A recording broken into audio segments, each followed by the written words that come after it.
বেগুন আলু আর পোয়া মাছ আমি এগুলো পরিষ্কার করে ধুয়ে নিয়েছি। আজকে একটু ভিন্ন রকমের রান্নার রেসিপি আপনাদের সবার সাথে শেয়ার করব। তো সবাই কেমন আছেন? আশা করছি সবাই খুব ভালো আছেন।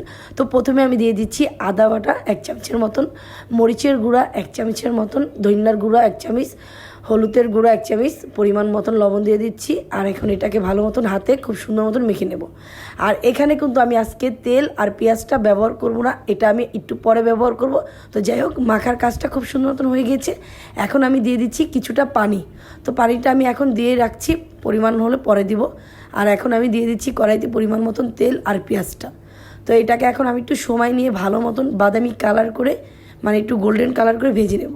তো এই তো ভাজার কাজটা হয়ে গেছে। এখন আমি সেই মশলা রেখে মাছটা আর সবজিটা রেখেছিলাম সেটা এখন দিয়ে দিচ্ছি, আর একটু দিয়ে দিচ্ছি পরিমাণ মতন পানি।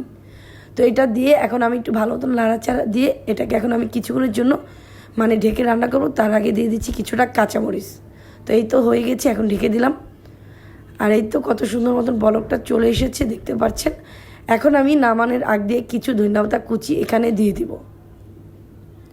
তো ধনিয়া কুচিটা দিয়ে এখন আমি একটু আলতো হাতে ভালো মতন নাড়াচাড়া দিয়ে এটাকে আবার কিছুক্ষণের জন্য ঢেকে আমি সময় নিয়ে ভালো মতন একটু রান্নাটা করে নেব।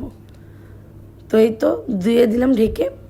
আর এই তো মাশাআল্লাহ, দেখতে পাচ্ছেন পোয়া মাছ দিয়ে অসাধারণ একটি রান্নার রেসিপিটা খুব সুন্দর মতন কমপ্লিট হয়ে গিয়েছে।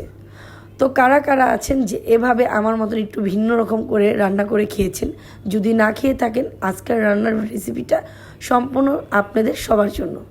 তো আশা করছি আজকের এই রেসিপিটা আপনাদের সবার কাছে খুবই ভালো লাগবে। তো আজকের মতন ভিডিওটা এই পর্যন্তই। সবাই সুস্থ থাকবেন, ভালো থাকবেন। আল্লাহ হাফেজ।